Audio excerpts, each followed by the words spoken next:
Hi, this is Ed with the second instalment of my LVT issues that we're having on our new extension. So the fitter came back last week, did a little bit more feathering over the top of some of the old glue that was down on the floor.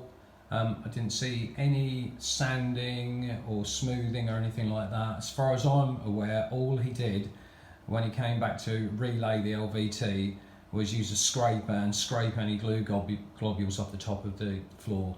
Not ideal, and anyway, then he started relaying the floor last Wednesday and Thursday.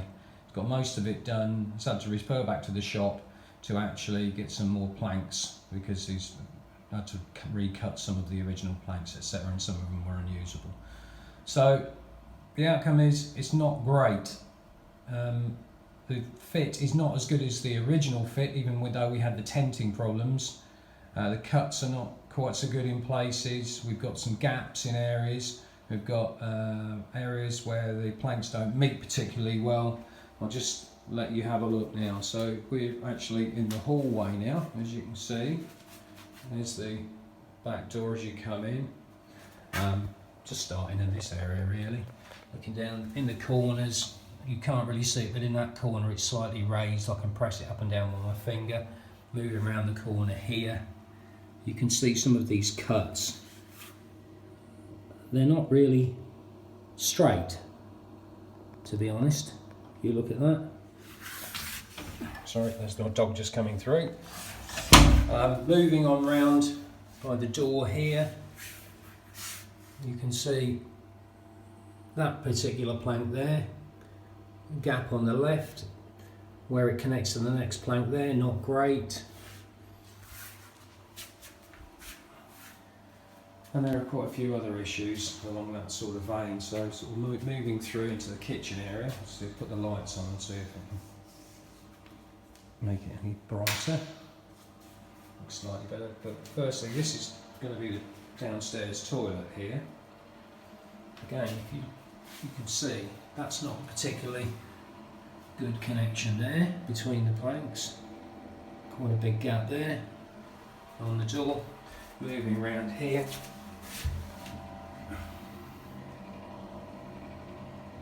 You can't really see that one particularly well, but there, yeah, you can see it there now.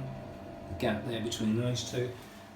We've got quite a few issues like that. Like I say, as you sort of walk into the main kitchen area here, the immediate problem there is that particular plank. You can see that it's raised at that end and moving along. If you look at the other end of the same plank, again it's lipped there as well. Just moving around the edges. Not very good. There's an area here where if I put my foot down, if I press it up and down, I can hear it popping.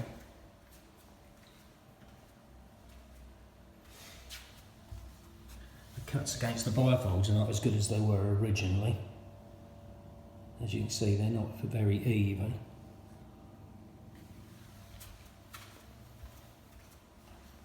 I could go on, pick out all sorts of bits and pieces. Gaps, obvious lipping. Moving along again. Around the island, that's not great. So, as you can see, we've still got quite a few issues. I think if it had been done professionally, replacing the planks rather than trying to clean them, B, scraping the glue off the old floor, bringing in an industrial cleaning, scouring cleaner or whatever, or even with this feathering, going over it a little bit more and then trying to sand it down gently on the top to achieve a smooth finish, because we certainly didn't get that second time around. Just finally let you have a look at this entrance to the utility here, which is not finished, which is why they need some more planks. I mean, the glue that's left around the outside, you can see this glue here. This has obviously been covered in debris and all sorts for the last, 3 or 4 days. We've got dogs, we have to walk in and out of here. I'm assuming they're going to try and scrape that off, and rather than just put glue over the top of it. But I got a funny feeling they probably won't, which is why this particular plank that we looked at when you first come into the room, that was where similar glue was left on the end of day one. But going back to this, yeah, I mean, hopefully that will be scraped off, but this particular corner is particularly bad. A, it's got a great big gap here. B, the actual cut around the edge is not great at all. Look at the size of that gap. It's just very poor. Just waiting for them to let me know when they're going to get the replacement planks and see what happens then. I'll be pointing all these things out to them and I'll give you an update as soon as I can. Thank you.